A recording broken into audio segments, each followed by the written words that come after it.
மதுராந்தகம் சட்டமன்ற தொகுதி மாண்புமிகு உறுப்பினர் திருமதி கே மரகதம் குமரவேல், பெருந்துறை சட்டமன்ற தொகுதி மாண்புமிகு உறுப்பினர் திரு எஸ் ஜெயக்குமார் ஆகிய 3 உறுப்பினர்களும் 25/5/2026 முதல் தாங்கள் சட்டமன்ற பேரவை உறுப்பினர் பதவியில் இருந்து விலகிக் கொள்வதாக தெரிவித்து முறைப்படி கடிதம் அளித்துள்ளனர்.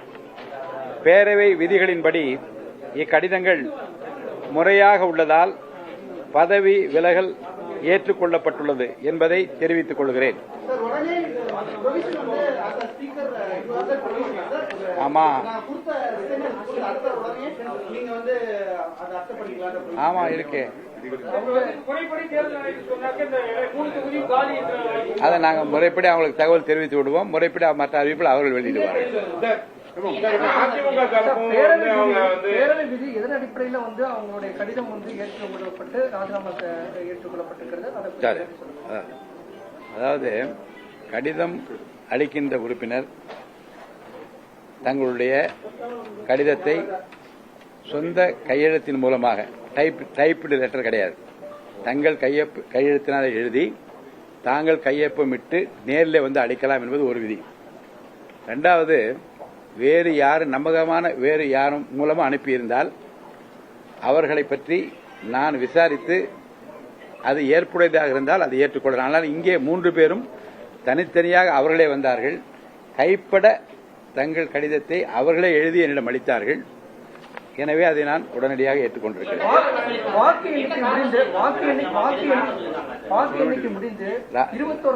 அவர் கேட்ட கேள்விக்கு பதில், ஒரு உறுப்பினர் பதவி விலகல் கடிதத்தை கொடுக்கிற போது அவர் காரணம் சொல்ல தேவையில்லை.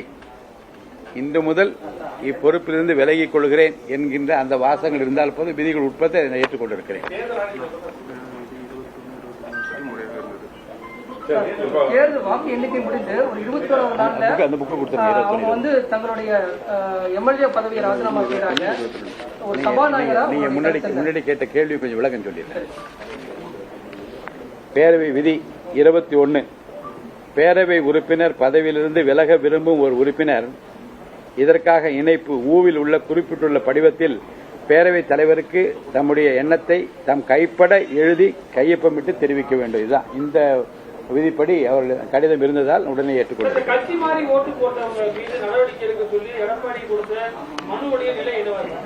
எல்லா மனுக்களும் என்னுடைய பரிசீலனையில் உள்ளது. உரிய நேரத்தில் விதிகளின்படி நடவடிக்கை எடுத்து அறிவிப்பேன்.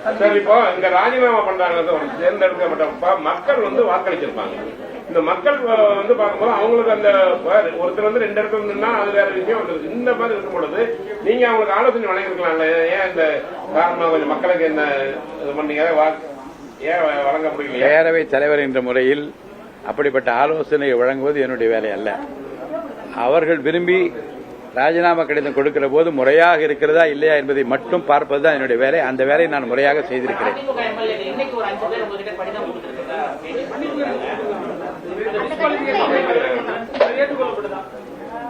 அவர்கள் கடிதம் கொடுத்திருக்கிறார்கள். அது மன்னிப்பு கடிதம், அந்த விவரம் பற்றியெல்லாம் நான் இன்னும் முழுமையாக ஆராயவில்லை. கடிதம் கொடுத்திருக்கிறார்கள், இதை ஆராய வேண்டும் என்று சொல்லியிருக்கிறார்கள். முறைப்படி படித்து பார்த்து விதிகளின்படி அவைகள் இருக்கிற நிலைமைகளை பொறுத்து நான் என் முடிவை அறிவிப்பேன்.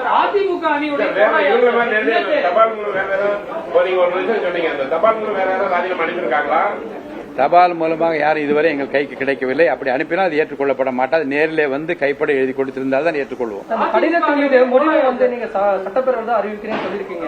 ஆளுநர் உரையோடு தமிழக சட்டப்பேரவை எப்ப தொடங்கும்? அதற்கு முன்னாடி அறிவிக்கக்கூடிய வாய்ப்பு இருக்கா? சட்டப்பேரவையில் அறிவிக்கலாம், வெளியில அறிவிக்கலாம். முறைப்படி சட்டவையில் அறிவிக்கலாம் என்று விருப்பத்தை தெரிவித்தேன். வெளியிலும் கூட அறிவிப்பதற்கு விதிகளில் இடம் உண்டு. அப்படியும் நான் செய்யலாம்.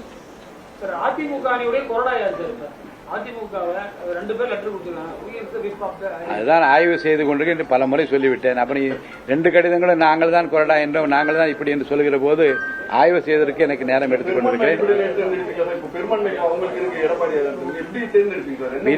விதிகளின்படி நான் நடப்பேன். இதுக்கென்று கால கெடு எதுவும் கிடையாது.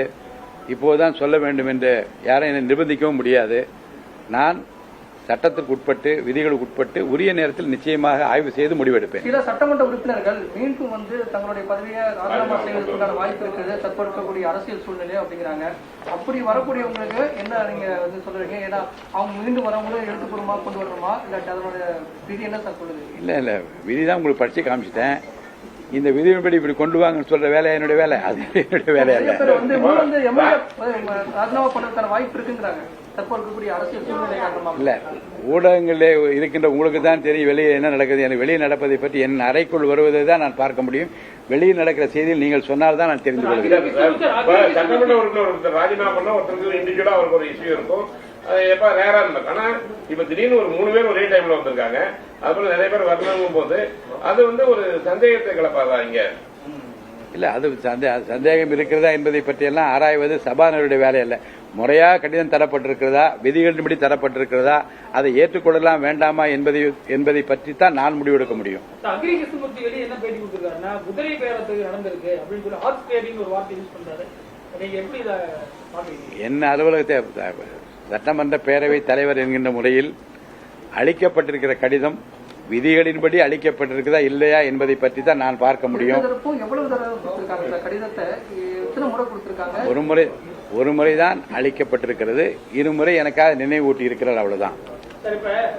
கட்சி அலுவலகமாக மாற்றுகிறார்கள் தலைமைச் செயலகத்தை அப்படின்னு ஒரு விமர்சனத்தை முன்வைக்கிறாங்க. எப்படி பாக்குறீங்க? தலைமைச் கட்சி அலுவலகம் உறுப்பினர் கார்டு இஷ்யூ பண்றாங்க, இது மாதிரியான விஷயங்கள் நடக்கிறதா செய்திகள் வருகிறது. சட்டமன்ற பேரவைத் தலைவர் என்ற முறையில் என்னுடைய அலுவலகத்தை பற்றி கேள்வி கேட்டால் நான் பதில் சொல்ல தயாராக இருக்கிறேன்.